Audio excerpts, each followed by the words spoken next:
बढ़ा। धीरे धीरे जब ये समय व्यतीत हुआ तो बुद्ध महाराज के बिंदु से इला नाम की स्त्री जो सुदुन महाराज थे उनकी गर्भ से पुर्वा नाम का लड़का पैदा हुआ। अब समझ लो जो लोग भेद करते हैं कि तुम दूसरे हो तो हमें बताओ सूर्यवंशी महाराज सुदुन कौन है? सूर्यवंशी है। इला नाम की स्त्री बुद्ध महाराज चंद्रवंशी है। इला की गर्भ से पुर्वा हो गया तो बताइए भी दूसरे कौन है? यहीं से तो विभाजन हो गया। अब आओ आगे गौर करते हैं। जब पुर्वा पैदा हो गया अब थोड़ी देर पुर्वा को रोकते हैं, अब थोड़ा पीछे आते हैं। अब सुदुन महाराज बड़े दुखी हैं, स्त्री के भेष में कब तक रहे? तो उन्होंने अपने गुरु शुक्राचार्य जी को याद किया। बोले प्रभु अब तुम्हारे बिना हमारा कोई नहीं है, मेरी रक्षा करो गुरुदेव। शुक्राचार्य प्रकट हो गए। बोले ये क्या हो गया बेटा? बोले बड़े दुखी हैं, स्त्री बन गई, क्या करना चाहिए?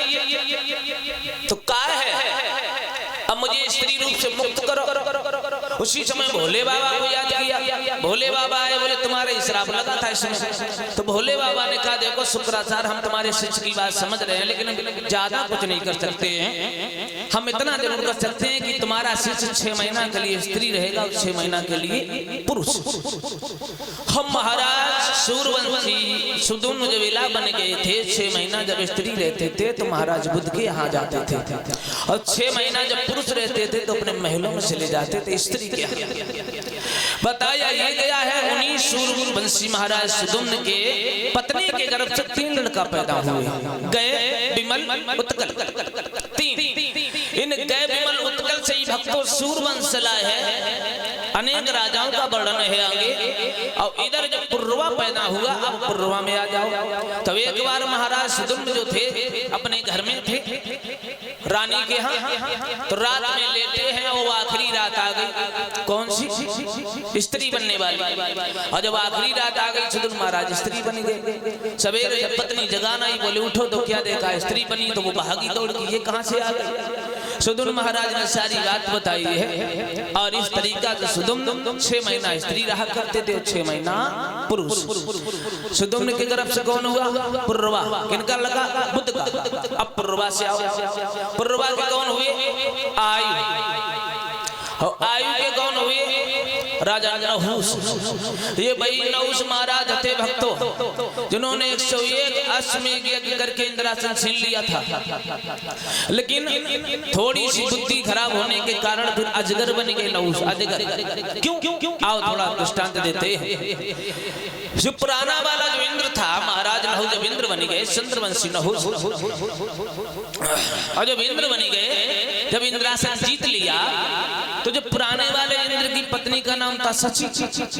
तो महाराज इंद्र नहुस जो बने थे दोबारा घोड़ा पर सवार होकर निकल रहे थे। तो जब पुराने वाले इंद्र की पत्नी सची अटाप स्नान कर रही थी, स्नान करके बालों को सुखा रही थी, इतनी सुंदर थी। तो नहुस ने जब सची को देखा तो बुद्धि खराब हो गई।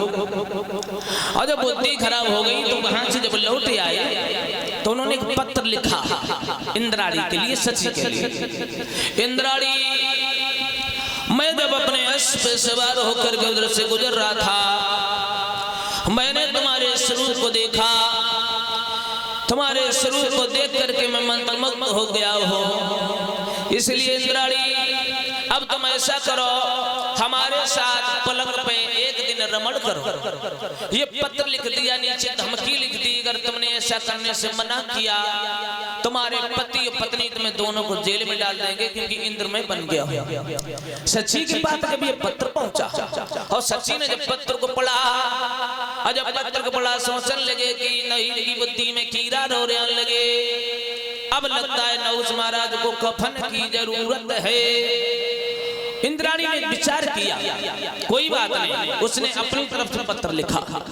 तुम ये कह रहे हो कि एक रात मेरे साथ रमण करो। इंद्राणी कहने लगी महाराज नहुस मैं ये करने के लिए तैयार हूँ लेकिन मेरी एक शर्त है। क्या? बोले जिस पलंग पे हम तुम रमण करेंगे वो पलंग सप्त ऋषि के हाथ से गठा हुआ होना चाहिए, तब तो ऐसा होगा। पत्र भेज दिया। अब नहुस महाराज तो पहले भी अंधे हो चुके थे, नारी की काम वासना हृदय में सता रही थी। उसी समय महाराज नहुस ने बड़े बड़े ऋषि को बुलवाया है। वशिष्ठ ऋषि, अगस्त, भारद्वाज सभी ऋषि वो पलंग गठने लगे। और जब पलंग गठ के तैयार हुआ तो महाराज नहुष ने पलंग की पलकी बनवाई और पलंग पे बैठ गए। अब कहने लगे अब तुम हमारा पलंग उठाओ, इंद्राणी के रास्ते पहुंचाओ। महाराज नहुष पलकी पे बैठ गया। पलकी में पीछे अगस्त ऋषि लगे हैं, आगे और भी ऋषि लगे हैं, ले जा रहे हैं। महाराज नहुष कामक्त भाषा में इतने अंधे हो गए, कहने लगे ऋषियों तीव्र चलो, तीव्र चलो। अगस्त ऋषि कहने लगे हम चल तो रहे हैं महाराज नहुष, तुम्हें ज्यादा तुम अंधे हो गए हो काम वासना में। महाराज नहुष चिल्लाने लगे सार सार सार। तो अगस्त ऋषि कहने लगे वाह भाई वाह, तू इतना अंधा हो गया औरत के प्रेम में, तू यही नहीं देख रहा हम लोग जल्दी जल्दी चल रहे हैं। उसी समय अगस्त ऋषि ने श्राप दे दिया कि जाओ महाराज नहुष, तुम सरप सरप चिल्ला रहे हो तो हम तुम्हें श्राप देते हैं, तुम अजगर हो जाओ। अजगर हो गए। महाराज नहुष अजगर बन गए और जब अजगर बन गए